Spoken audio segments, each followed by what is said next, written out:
একটু বাড়তি নিতে চাই। আমাদের গবেষক দল একটি ছোট কোড পাঠিয়েছে আপনাকে পড়ে শোনানোর জন্য। সেটি হচ্ছে যে এর আগের প্রসঙ্গে ওই হেফাজত ইসলামের জনসভায় যাওয়া প্রসঙ্গে, সেটা হচ্ছে এনসিপির সিনিয়র যুগ্ম আহ্বায়ক তারিকুল ইসলাম আদিব বলেছিলেন হেফাজত ইসলামের সমাবেশে দল হিসেবে এনসিপিকে আহ্বান করা হয়নি, অভ্যুত্থান পরবর্তী নেতা হিসেবে ব্যক্তিগত জায়গা থেকে হাসনাত আব্দুল্লাহ এই সমাবেশে অংশ নিয়েছেন। তিনি আরও বলেছিলেন যে ওই সমাবেশে অংশগ্রহণ করবে কিনা এটা এনসিপি জানতো কিনা, প্রশ্নের জবাবে তিনি বলছেন ভোট যাবে এটা জানতাম, যাওয়ার বিষয়ে আমরা নেতিবাচক ছিলাম না। হয় না, এটা হচ্ছে তার বক্তব্য। আমরা পরবর্তী প্রসঙ্গে যাই। এনসিপি হিসেবে দাওয়াত করা হয়নি সেটি তিনি বলেছেন জনাব আদিব। আমরা পরবর্তী প্রসঙ্গে যাই।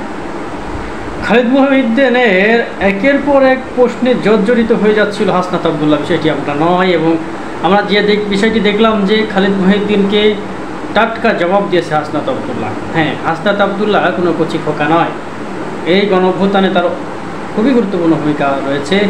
প্রতিটি দিন সে অজানা জায়গা থেকে ভিডিও পোস্ট করতো, যা দেখে দেশের মানুষ দিক নির্দেশনা পেত। হ্যাঁ, আমরা দেখতে পেয়েছি যে 24-এর আন্দোলনে যাদের অন্যতম গুরুত্বপূর্ণ ভূমিকা রয়েছে তাদের মধ্যে হাসনাত আব্দুল্লাহ অন্যতম। খালিদ মুহিউদ্দিন তার টকশোতে যে সকল ব্যক্তিবর্গকে দাওয়াত করেন এবং তাদের সঙ্গে এভাবেই তিনি বিভিন্ন পেঁচিয়ে কথা বলেন, একটার সঙ্গে আরেকটা যুক্ত করেন।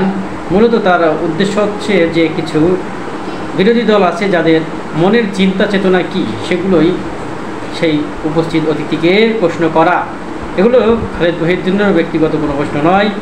আমরা আরও কিছু জানতে পারছি যে এই 24 পরবর্তী, আন্দোলন পরবর্তী এবং বিজয় পরবর্তী সব জায়গায় খালিদ মুহিউদ্দিন যেখানে দাপিয়ে বেড়াচ্ছিলেন এবং উপদেষ্টা মণ্ডলীতে তিনি জায়গা পাওয়ার দাবিদারও ছিলেন, এমনটি তিনি বলেন বা মনে করেন, আমরা যেটা জানতে পেরেছি।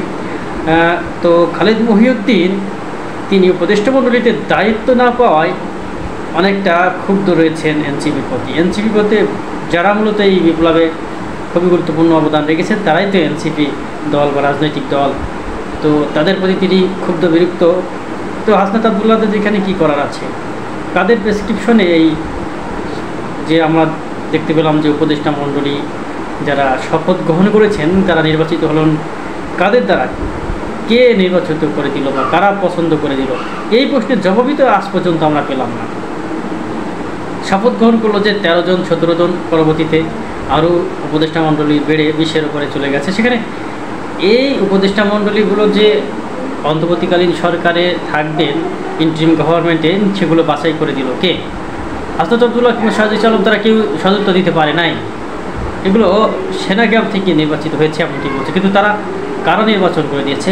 আওয়ামী লীগ কি তারা বিদায়ের আগে এমন কিছু লোকজনকে বাছাই করে রেখে গেছে, নাকি কোনো রাজনৈতিক দলের ইন্ধনে বা কোনো ব্যক্তিবর্গের ইন্ধনে এটা সাজানো হয়েছে? তবে শুধু প্রফেসর ডক্টর মোহাম্মদ ইউনূসকে চেয়েছিলেন এই লড়াকু যারা যোদ্ধা ছিলেন মাঠে ময়দানে, তাদের আশা একটা পূরণ হয়েছে, তাতেই যেন তারা সন্তুষ্ট। কিন্তু এর আশেপাশে যে ঘটু করে বসে রয়েছে যারা মূলত এই বিপ্লবকে নস্যাৎ করে দিচ্ছে, যারা বিপ্লবের স্টিম যে শক্তি সেগুলোকে ধূলিসাৎ করে দিচ্ছে, তা কিন্তু এখন পর্যন্ত কেউ এর সদুত্তর দিয়ে বা বিশ্লেষণ করে সামনে আনতে পারলো না।